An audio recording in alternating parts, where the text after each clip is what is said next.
Hello, you are most welcome to my YouTube channel The Coaching Plus. If you are new, please subscribe the channel. इस video में grammar की video passive voice part 3 यानी part 3 को शामिल किया गया है। इसमें फ्यूचर इंडेफिनिट टेंस को पैसिव वॉइस में कन्वर्ट करने के रूल्स एग्जाम्पल सहित हिंदी और इंग्लिश दोनों में दिए जा रहे हैं। कृपया वीडियो को पूरा देखें। हमारी पैसिव वॉइस और ट्रांसलेशन संबंधी, टेंस संबंधी, ग्रामर संबंधी एंड वीडियोज के लिंक इस वीडियो के डिस्क्रिप्शन बॉक्स में दिए जा रहे हैं, आप वहां से देख सकते हैं। लेट अस स्टार्ट, आइए शुरू करते हैं। एक्टिव टू पैसिव कन्वर्ट करने के जो जनरल रूल्स हैं, सामान्य रूल्स हैं, एक बार रिवीजन कर लेते हैं। पहले वीडियो में भी बताया जा चुका है। ऑब्जेक्ट को सब्जेक्ट बनाते हैं, यानी ऑब्जेक्ट को सब्जेक्ट की जगह रखा जाता है और सब्जेक्ट को ऑब्जेक्ट के स्थान पर बाई लगाकर लिखा जाता है। हेल्पिंग वर्ब इस टेंस में यानी फ्यूचर इंडेफिनिट टेंस में विल बी या शैल बी लगाई जाती है। मेन वर्ब की थर्ड फॉर्म लगती है। अब देखें फ्यूचर इंडेफिनिट टेंस सिंपल को कैसे कन्वर्ट करते हैं पैसिव वॉइस में। सब्जेक्ट के अनुसार, यानी जो हमारा सब्जेक्ट है उसके अनुसार हेल्पिंग वर्ब विल बी या शैल बी लगाई जाती है। यदि हमारा सब्जेक्ट आई या वी है तो शैल बी लगाते हैं, और यदि सब्जेक्ट हमारा आई वी के अतिरिक्त है तब विल बी लगाया जाता है। प्लस वर्ब की थर्ड फॉर्म लगती है। देखें एग्जाम्पल से समझते हैं। Mohan will write a letter, Mohan एक पत्र लिखेगा। A future indefinite tense simple का सेंटेंस है।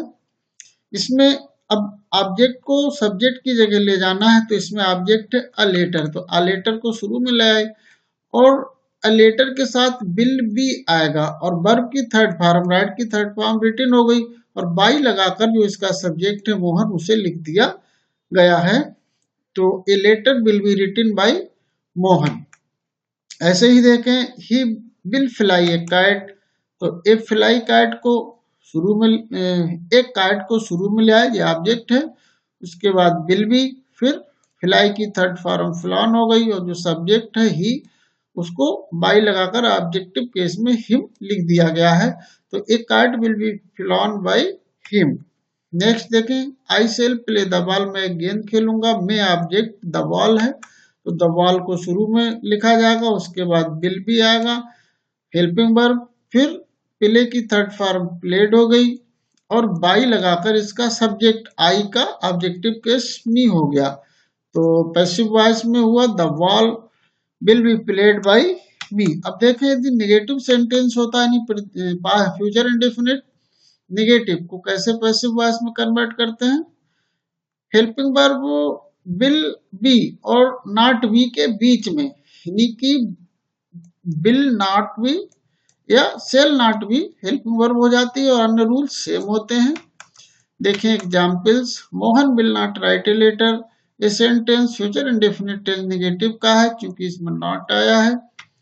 तो इसमें क्या है, जो हमारा ऑब्जेक्ट है अ लेटर को शुरू में रखा गया है, और हेल्पिंग वर्ब विल बी के बीच में नॉट आ जाता है, नहीं हो जाता है विल नॉट बी, तो लेटर के साथ विल नॉट भी आएगा, वर्ब की थर्ड फॉर्म राइट की रिटन हो गई, और बाई लगाकर सब्जेक्ट जो हमारा मोहन था उसे ऑब्जेक्ट की जगह लिख दिया गया है। तो a letter will not be written by Mohan.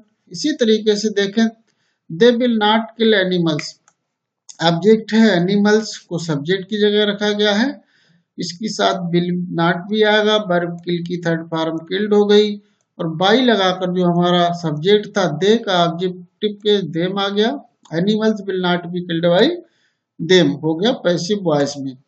अब देखें जब इंट्रोगेटिव होता है फ्यूचर इंडेफिनिट टेंस तब कैसे बनाते हैं, उसके लिए क्वेश्चन वर्ड शुरू में, उसके बाद हेल्पिंग वर्ब विल या सेल आता है, फिर हमारा जो ऑब्जेक्ट है जिसे हम सब्जेक्ट की जगह रखते हैं वो आता है, फिर बी, फिर वर्ब की थर्ड फॉर्म, फिर बाई लगा के सब्जेक्ट लिखा जाता है।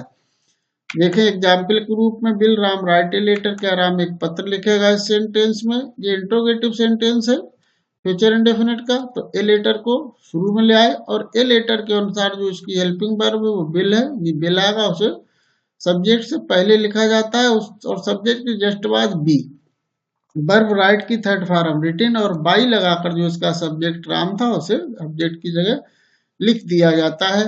तो will a letter be written by Ram. अब यदि इंट्रोगेटिव सेंटेंसेस में क्वेश्चन वर्ड भी आए, जैसे कि इसमें आया where will they play the ball, वे कहाँ गेंद खेलेंगे, तो वही है कि जो हमारा क्यू और डब्ल्यू है क्वेश्चन वर्ड है उसे शुरू में लिखा रहने दिया जाएगा, और इसके बाद जो हमारा ऑब्जेक्ट है उसको उठा के सब्जेक्ट की जगह ले आएंगे, और ऑब्जेक्ट से ठीक पहले उसके साथ आने वाली हेल्पिंग वर्ब विल आ गई, और जो सब्जेक्ट बना ऑब्जेक्ट उसके जस्ट बाद बी आ गया, और वर्ब की थर्ड फॉर्म प्ले की प्लेड हो गई, बाई लगा के जो सब्जेक्ट दे था इसका ऑब्जेक्टिव केस देम आ गया, तो where will the ball be played by them. और देखें example, why will you not eat a mango, तो इसमें जो ऑब्जेक्ट है ए मैंगो है, और जो क्यू डब्ल्यू है वाई है, वाई मीन्स क्यों, तो वाई को शुरू में रखा गया है, और जो हमारा ऑब्जेक्ट है आ मैंगो इसके साथ हेल्पिंग वर्ब विल आएगी, तो हेल्पिंग वर्ब को जो हमारा ऑब्जेक्ट आया सब्जेक्ट की जगह इससे पहले लिखा जाता है, और बी को इसके बाद लिखा जाता है। लेकिन यदि नॉट आता है, सब्जेक्ट में नॉट भी आया, ये इंट्रोगेटिव नेगेटिव सेंटेंस है, तो नॉट आने पर क्या होता है, जो हमारा सब्जेक्ट की जगह ऑब्जेक्ट रखा गया है इसके तुरंत बाद जस्ट बाद नॉट आता है, फिर बी आता है, फिर वर्ब की थर्ड फॉर्म ईट की ईटिन हो गई बाई यू, यू का सब्जेक्ट है तो बाई लगाकर ऑब्जेक्ट जगह लिख दिया गया है, तो हो गया why will a mango not be eaten by you. Thank you very much for watching this video.